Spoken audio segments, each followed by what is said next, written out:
Rod J down here at Winning Cask Brewing Company for their new grand opening, Newport, Kentucky. Decided to go a little bit live and shoot some videos of the beers that I'm drinking.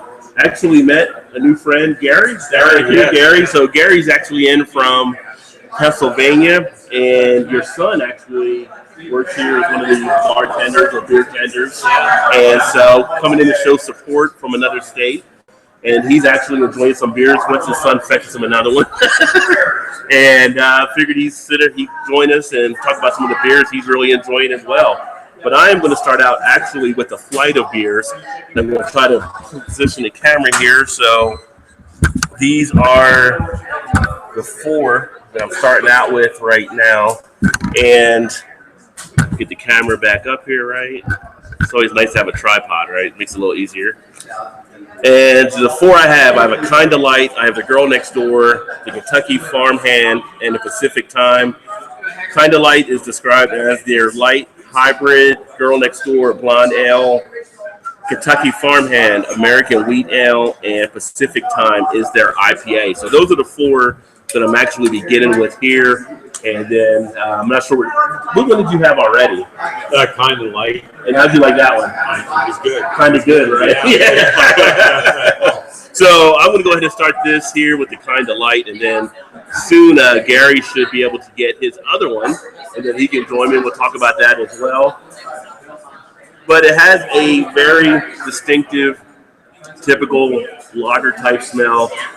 What I usually call the horse blanket. For those of you that have seen my videos before, kind of know in that regard. You get some of the grain really coming through in that aroma. Comes out of the glass rather easily. You don't have to really sniff too hard. Nice, pleasant smell for what you would expect to have for kind of that hybrid type lager. As far as the taste has that adjunct feel. It sits well on the tongue. It has a pretty good texture to it. Almost has what I would consider to be a little bit of a saltiness with it. Probably would go really good with something like a soft pretzel along those lines. On the back end, it does have a nice, crisp, refreshing break. Easily one that could be a nice lawnmower type beer, one you can just sit back after doing some work around the house or whatever work you may be doing and you want something refreshing to quickly throw down. This one actually suits pretty well to meet that need. So what did you think of this? And if you have, when you had this? I thought it was good, refreshing.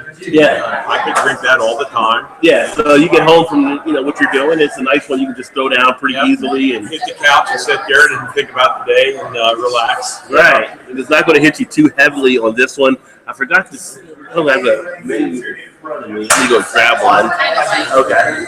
So I'll give you the ABV and everything on that as well. But if you're from the I got one right here actually. And this one is only a 4% ABV, so it makes nice for a sessionable type beer.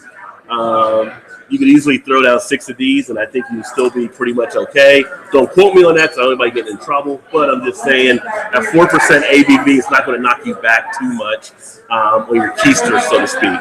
So this one, very nice. You can see here, it's got easily some good clarity on it, and trying to get it in front of the camera. You can see a couple of the bubbles streaming a little bit there. But a nice looking, decent beer, and what you would expect. I think pretty much it hits the style for kind of being that hybrid type beer. And this is one that if you're kind of that macro type drinker, that you can easily pick up and enjoy and still not lose anything in that process. So if you're out there and you drink a lot of the Budweisers, the Coors, the Millers, stuff like that, this is one you can pretty much slide in and it'll go into your foot like an old slipper, so to speak. So check that one out if you get a chance. And again, that is the Kinda Light. And I'm going to go ahead and finish drinking this one out before I get to the next one, and maybe ask Gary some more questions. So, what are the beers you usually prefer? Like, what do you usually like to drink? Well, I drink St. Adam's lager, and Miller Lite's one of my favorites. And, let me see. I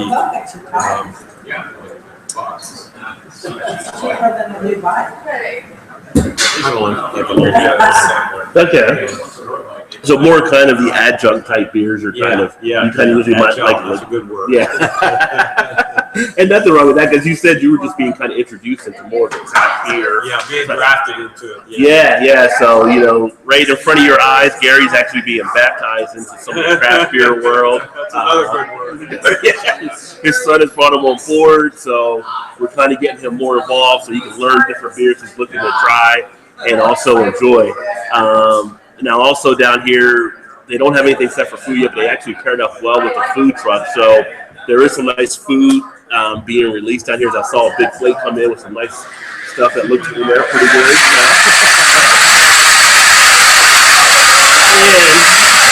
And in the background, as you can hear, they're trying to drill some stuff to put on the wall, if you can hear me, and that is a little distracting, but they are trying to still get some stuff hung on the wall. They're putting up some new artwork. They handcrafted artwork, and maybe get some pictures or something put on there as well. But give me number 2. Oh, you can step up to the girl next door now. Oh, the wife left, now you go to the girl next door. Huh? She's probably coming back for food. Get some for me too. How was the food out there? Yeah? That's awesome looking. Nice. So now taking a look at the girl next door. And this one here is actually a blonde ale. Oh, I didn't even say. So on the Kind of Light, that one actually is pretty decent. It's definitely one that I would consider to be a strong one to take a look at in that category. Pretty much hits the style assessment for what you would expect to have on that one. So with that one, I'd actually give that one a 3.5 out of 5 there. And then going into the girl next door, the blonde ale, this one actually comes in at a 6% ABV. Aroma doesn't come out of the glass as distinctively as the previous beer. Have to dig down a little more deeper, it seems. But really not getting too much. Are you getting anything off your aroma? I don't know. Like the girl next door is a little sneaky, I think. Well, they always say the girl next door is always trouble, so, go ahead and get the taste on it.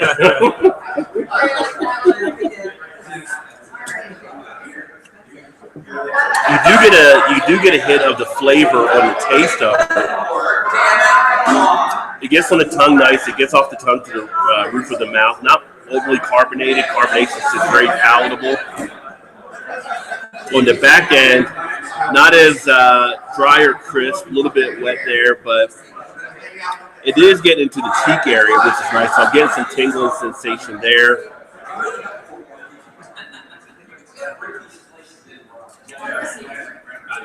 As it warms up a little bit more, I'm getting more of that malt taste. Again, not a too hoppy of a beer at all. You're not getting that bitterness. So people that don't like bitterness, the blonde ale is one that you can also try and probably enjoy. A little more of a step up than kind of that base adjunct as you get to go more to the craft hoppier type area. This is a nice one to kind of step through. And good mouthfeel as far as the body. The body is a nice medium body on this one, but I don't know if there's anything to make it as distinctive as like the previous one. What are your thoughts on it? What do you think of the taste? I like to drink this one too, and I'm not really used to craft beer, but I can drink this too. Yeah. Do you like this one compared more to the last one, or you think it's kind of close, or do you see a difference? It is different. Okay. It's definitely different. So you are getting a difference in it. And that's how it kind of sits with me. It's kind of got that difference in it. It's not really knocking down the door or anything. It's sturdy enough. It's solid enough. I don't think you'd be disappointed in it, but I don't think it brings anything to make it stand out along the lines of it versus many other beers. But all in all, it's a blonde ale. And blonde ales are usually refreshing and easy to put down.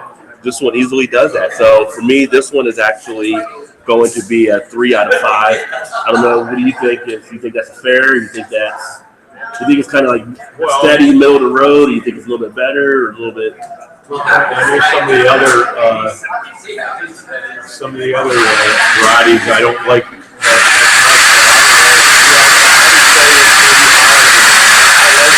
Okay. So again, we got the construction taking place. So like we're live, so all this stuff just happening. You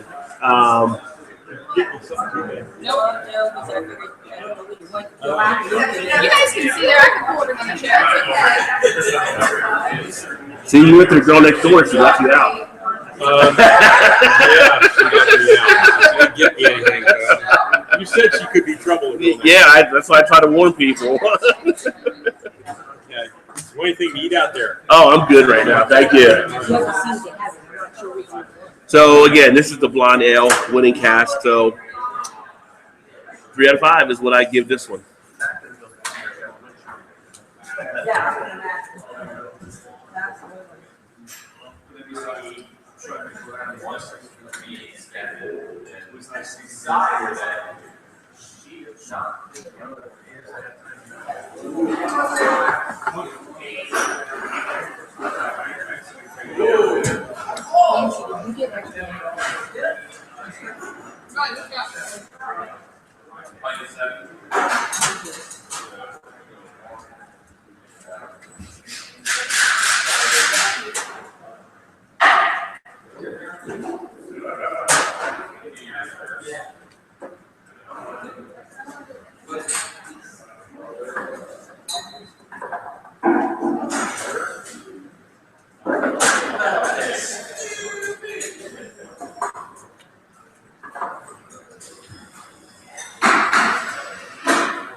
All right, so now they got really quiet here.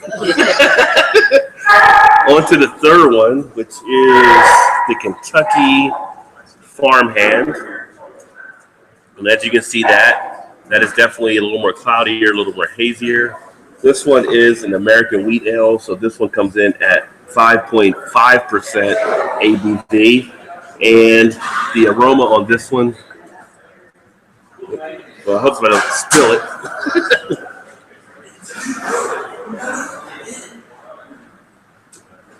Now that one actually has a nice pleasant aroma as well. Oops. A little bit on the phone.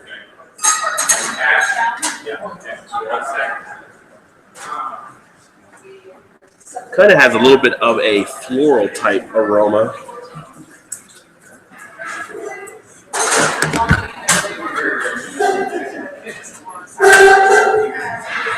Getting a little bit of the hops in the background there.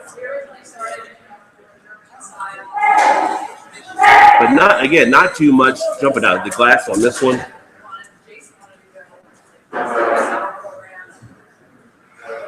Although the mouthfeel is very nice. Some very nice flavor. Nice medium body. Jumps off the tongue nicely up into the cheek area, top of the mouth. Good burst. The back end is nice and crisp on the finish. No harshness at all really going down. Good texture. Not too thin at all at 5.5% ABV in a wheat ale. I thought there might be a little bit of thinness, but this one actually delivers nicely for the Kentucky Farmhand.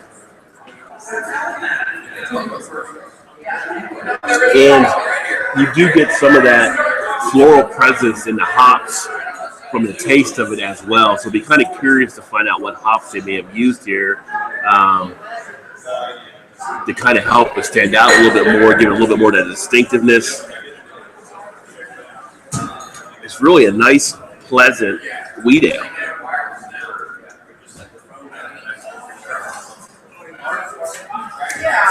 duration on it is a nice average long duration. So one that you would actually, if you had a pint of this, you could sit back, relax, put your feet up, and just enjoy it. You still have that flavor going around. This is actually not even one that would be bad with to have a cigar or something with. I think a cigar would go nicely with this one, which I don't think we don't smoke around here, of course, anymore. So can't smoke a cigar with it. So, and if you're wondering why it's got quiet behind